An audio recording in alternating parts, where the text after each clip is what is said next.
Hello and welcome to Omnia with Claire Cummings and Richard Boland. Now on today's show, we're going to be meeting one of the Midlands longest serving presenters. This Mad Hatter has proven himself a true football supporter, going from fan to chairman of Luton Town Football Club. Let's welcome Nick Owen. Good evening. Good evening. Hi Nick. Now firstly, thank you so much for coming to visit us. It's lovely to be here. here. Fantastic for you to be here. So Nick, last night you were featured on a documentary about breakfast television called The Battle of Britain's Breakfast. There must have been a few things that you've seen over the years working as a breakfast TV presenter. Yeah, absolutely. I mean, it was a fantastic time because it was a whole new concept in this country. You know, no breakfast television up till then, no daytime television up till then. So it was a real breakthrough. In fact, daytime television followed later. You know, there was still a gap when we came off air at 9:25. There was nothing till lunchtime. And people didn't have televisions in their bedrooms and their kitchens in those days. Yeah. So no one bothered. No one even thought of watching breakfast television. Yeah. So it's a very dramatic time. Yeah. I hear that you may have a story about a nude artist's model. Yeah, that was much later. That was another programme actually. That was Good Morning with Anne and Nick, which was 10 years later. Okay. But yeah, I'll never forget that day.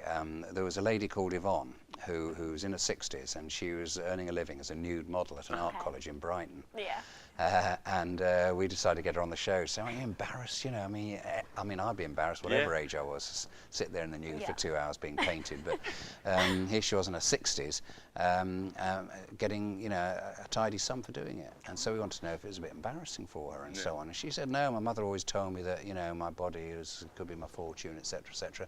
So each week she'd go along to these students and sit in the nude and be painted.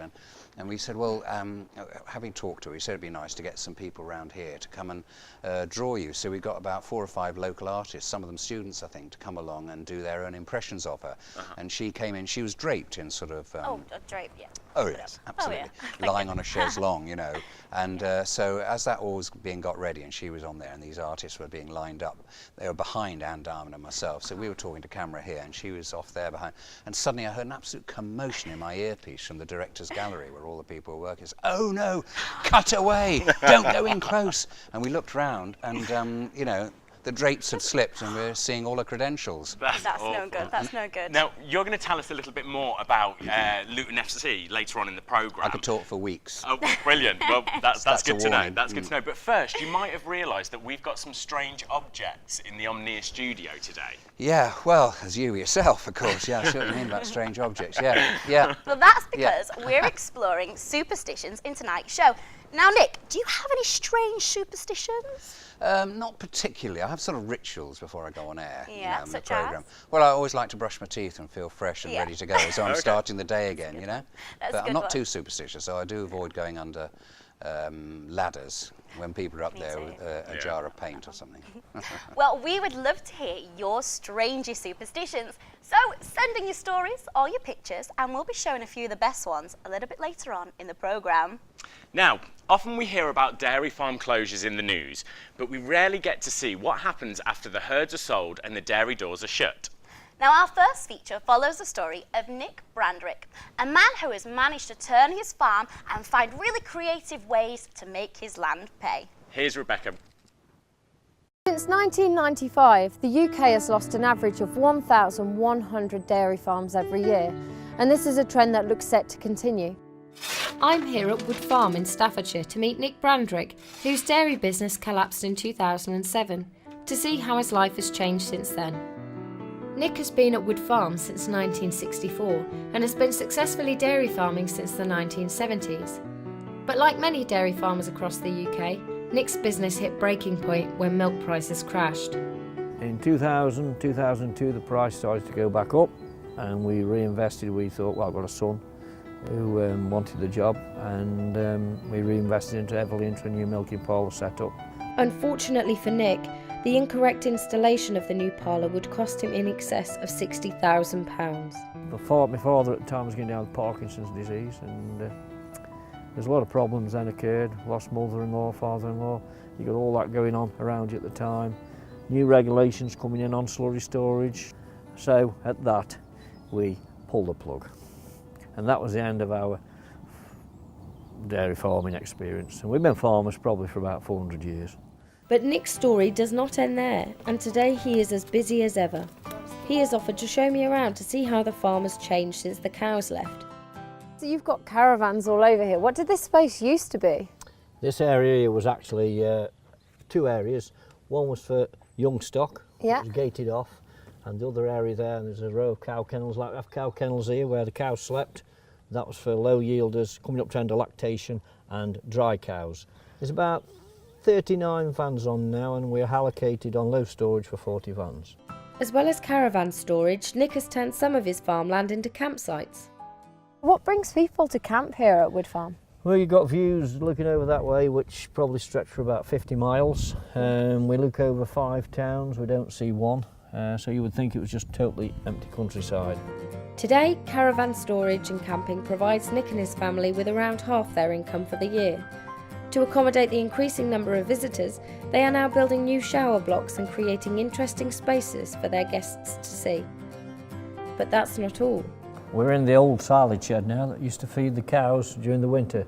This shed used to keep 1,000 tonne of silage in here, grass silage, and that would feed 120 cows starting from the bottom end. It's a venues room now. Mainly on a Saturday night, so we've got a few campers. If they want to come in and bring a drink in with them, they can. Also, we've had events here. We had a breast cancer event last year. Don't make no money out of this, very little money. It started off as a white elephant, but now it's helping to sell the other bits, like the camping with the tents, where we do make the money. As well as karaoke nights and stunning views, Wood Farm's visitors are also offered a unique glimpse into the past. Over the course of 20 years, Nick has found dozens of items that have been dated as far back as the Monolithic and Neolithic periods. Many of his finds, like this shiny coin from the reign of Elizabeth I, are thought to be linked to the lords of Alton Towers. As exciting as the farm's past is, Nick is also all about the future. We head over to see the fields where his cows used to graze. How many trees are there here? By the time we finished next winter, there'll have been 20,000 new trees gone on here. At the moment, there's about 8,500. Wow, that's amazing. And it actually was woodland up until 1952. Yeah. So this was an ancient woodland site. So what we've done is put back What was there? a woodland site again. As well as creating habitat for future wildlife, Nick will receive a grant from the Forestry Commission for the next 15 years for the planting he has done. Why do I do what I do? I don't know if I've got a brain. I'd probably retired, sold up, and had $1.5 million in the bank and get on holiday every year, but I've never done that in my life. I've always worked 7 days a week and fed people. But now I sort of still work 6.5, 7 days a week, but on different things. Smiling faces, that's what I like to see.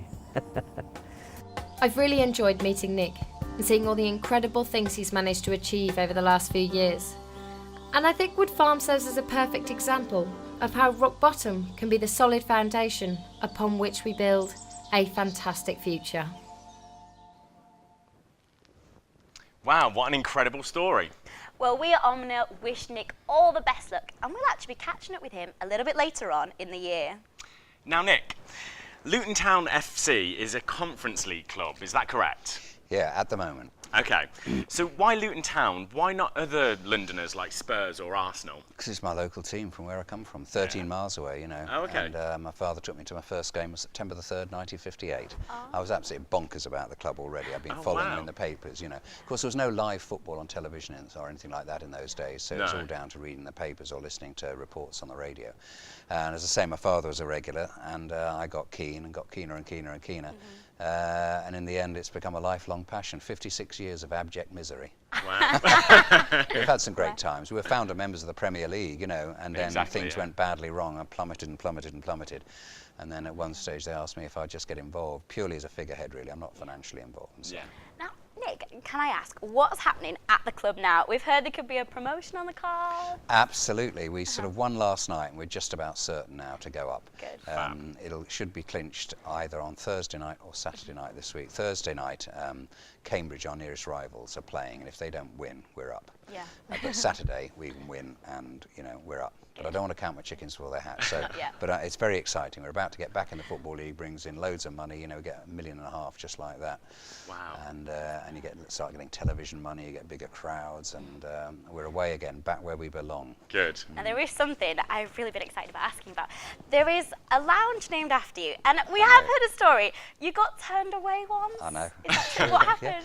Well, there's a Nick Owen lounge. There's two lounges there, Nick Owen lounge and Eric Morecambe lounge. He was a bit funnier than me. Anyway, the Nick Owen lounge, one day I was there with my 3 boys, I think, just before the game, went to go and have a drink in there. Yeah. And the bloke on the door, who's a sort of bouncer type, who didn't know me from Adam, and he said, "Sorry, you can't come in here, mate." And I said, "Oh," I said, "sorry, full, can't let anyone else in." So we just went away. And afterwards, another guy in the queue said to the bouncer, "Do you know who that was?" And he said no. He said, "Well, his name's in dirty great block capitals above your head." Out of all the people, Yeah, it's very, very funny, really. But it was all right, health and safety. If you can only have, say, 200 people in there, you can't let more in. Standard. But he just didn't happen to know who I was. So Nick, what activities is the club involved in the community? Because I know it's not just about football, is it? You do outreach and there's lots of things going on, really. I mean, first of all, there's loads of youngsters coming through. We've got 10 and 11-year-olds playing there in various teams, and they go on tournaments abroad and so on. And we go out into colleges and talk to people and have training courses and education things going on at our place. And we're involved in lots of charities. I mean, it's all about trying to be part of the community and put something into the community in the hope long term that they put something into us as well and come and watch. About the future. Yeah, absolutely. Where we're want to going. be there forever. And that's what football clubs are very central to communities, more so than ever these days, because I think a lot of towns you wouldn't have even heard of if they didn't have a football club. Exactly. Now, speaking of future, our next feature is all about training our future practitioners, but in a rather extreme way. Here's Callan with the story. It's 1 p.m. on a wet Tuesday. In Birmingham, emergency services are dealing with a crash involving a coach, 2 cars and a motorcycle with up to 45 casualties. We had a major incident declared at 9 o'clock this morning. We implemented our emergency plan and we're expecting to receive mass casualty. But as realistic as it looks, this is just a simulation. Medical students from across the city have gathered at Birmingham City University's Faculty of Health. Along with the West Midlands Fire Service, these students are learning to deal with major incidents to enable them to cope with real-life situations. The university is equipped with its own scaled-down hospital, which the students are using to treat the patients. The hospital is complete with theatres, wards, and even a radiography room. As the casualties stream through the doors, the students are stretched to capacity. I am playing a paediatric student nurse in the paediatric A&E department. So I'm doing my usual role on placement, which is to shadow nursing staff and do the roles that I feel comfortable with, so minor nursing roles. It's been a really good experience. It has been quite stressful, but I've learnt a lot with a simulation of a real ward. The patients are made up of volunteers and state-of-the-art medical mannequins. Their day starts much earlier, in makeup. I joined a company called Amputees in Action 5-6 years ago, and basically they are our agents, and we do casualty simulation for both the military and the civilian emergency services. How we prepare, we go through a sort of an induction course, which happened to me a long time ago now, and I've been doing this ever since. Jeff is playing a man who suffers major trauma to his lower legs. When the paramedics arrive, he is unconscious.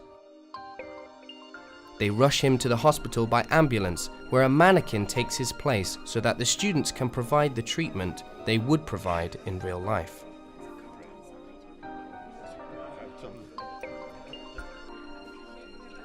If you can help people learn to save lives, as I say, we do this a lot with the military, and the feedback we get from them is countless lives that we've helped save through the medics learning how to deal with trauma. The experience of a major incident simulation enables future practitioners to act confidently in the face of mass casualties helping them to save lives. The event itself is the only one of its kind for medical students in Britain. Considering the simulation's success and the value it gives to the students, could we begin to see more major incident simulations at other universities across the UK?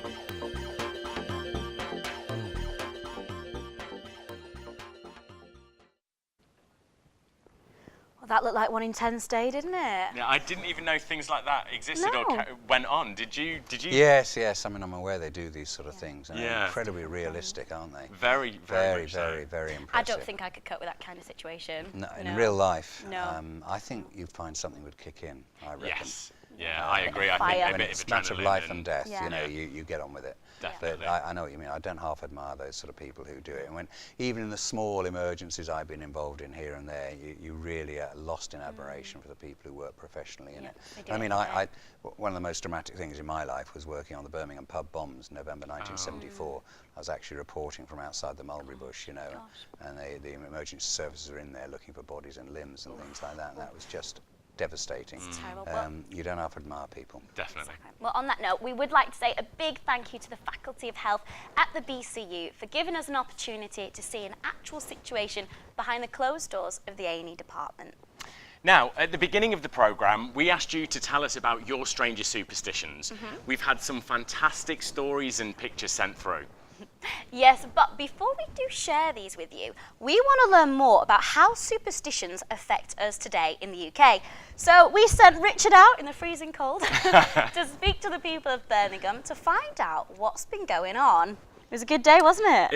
It was an interesting day. Yeah. We had we interacted with the public, we interviewed them, and we came up with a few kind of situations and superstitions that they have. So Exactly. Well, let's find out how it was. Here's Richard.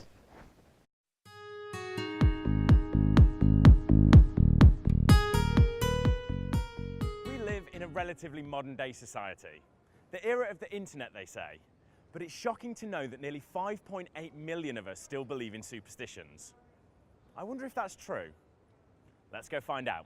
Can you tell me, what is the most common superstition that you've ever heard? Walking under a ladder. Well, obviously 13 is one of them, the number. Maybe not putting umbrellas up indoors. The idea not to walk in between a gap. Whenever you see a pavement, not to walk on the lines in there. I think it's got to be the 3 drain pipes. Salute the magpie, yeah.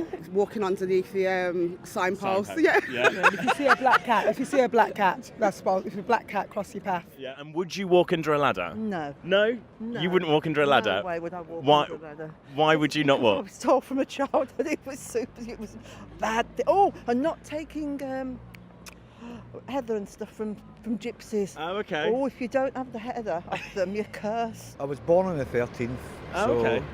and I think that's actually, I love the number 13. If I can avoid walking under a ladder, then I will. But if it's going to cause me more time, then I just won't bother, and I'll just walk Okay. on 3 drain pipes or walk under a ladder. Really, I think it's a load of nonsense. I think if you followed every superstition, you wouldn't be able to do anything. I think I'm conscious of these things, but I deliberately try to do the opposite. According to the Daily Mail, these are the most widely recognised superstitions that are still practised in Britain today. And exactly like the public mentioned earlier, walking under a ladder is the most feared superstition among us Brits. So most of us acknowledge that these superstitions exist. But how many of us know where they came from or how they started?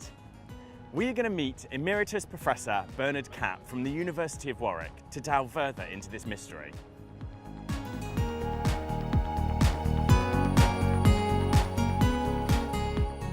Oh, Richard. Hi. Very nice to meet you. Very nice to meet you too. So, Professor, were these common superstitions conceived here in the UK? Most superstitions have a broader background. Most of them are extending right across Europe.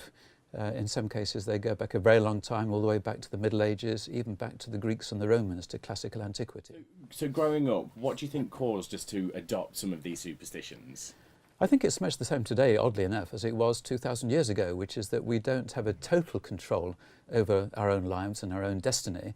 We have more than we used to, because we now have modern science and modern medicine, but not total control. And superstitions seem to be all linked to the idea of averting misfortune or bad luck and bringing good luck. So is there anything that science can offer an answer to this? Is there any scientific fact behind them? Most of these things are very difficult to find any rational basis for, or indeed to trace the origins. In most cases, we have no idea where these things grew up.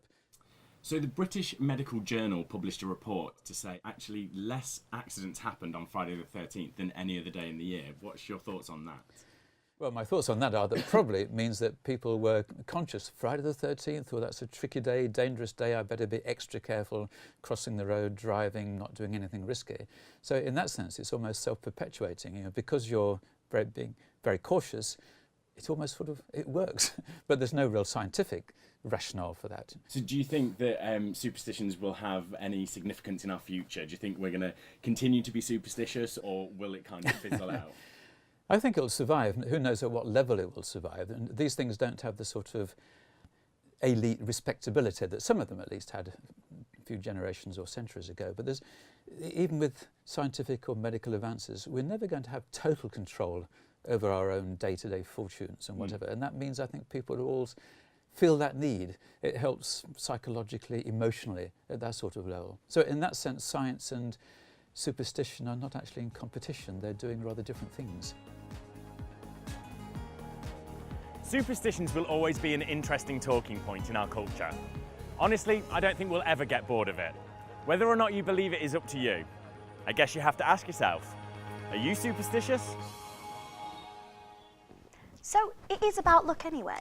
Well, it depends on how you look at it. We met quite a few people that day, and a lot of them, probably the majority, would say that they're not superstitious, but then they'd still abide by the superstition. So they'd still salute a magpie if they saw it, or they wouldn't walk under a ladder, they'd cross the street. A lot of them wouldn't walk over 3 drains. So it's very interesting that these things have kind of been passed down from family members, but they wouldn't call themselves superstitious. Nick, could I ask, do any of your players have a certain ritual or a thing that they definitely will or won't do before they go on the field? Well, I don't know specifically about our players, but in general, footballers do have loads of things, like they put their left boot on first and the right on second, or the other way round, or they put the shirt on last, or they put the shorts on last, and they want to be the last out of the tunnel, or the first out of the tunnel, or the middle one in the tunnel, all those things.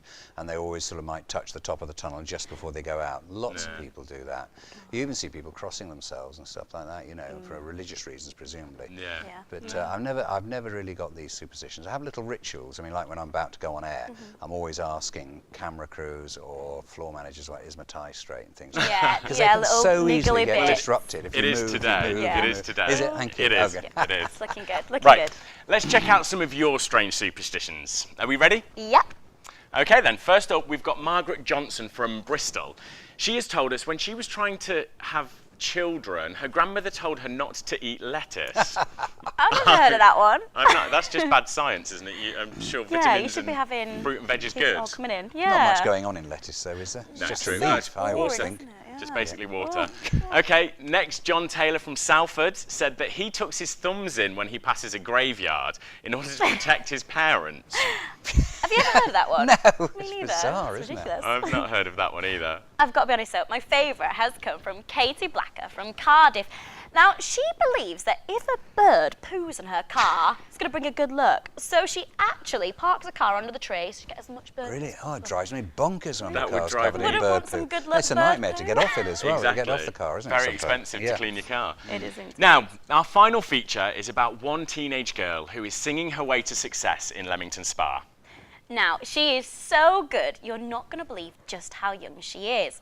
Another inspiring story on Omnia with Hannah Worth, and we're going to find out what she's been up to. I'm Hannah Worth, I'm 15 from Leamington Spa and I'm a singer-songwriter. I started singing when I was about 3. I remember it was my granddad's 60th birthday and I asked him if I could sing Should We Come Around the Mountain, and that kind of kick-started it all.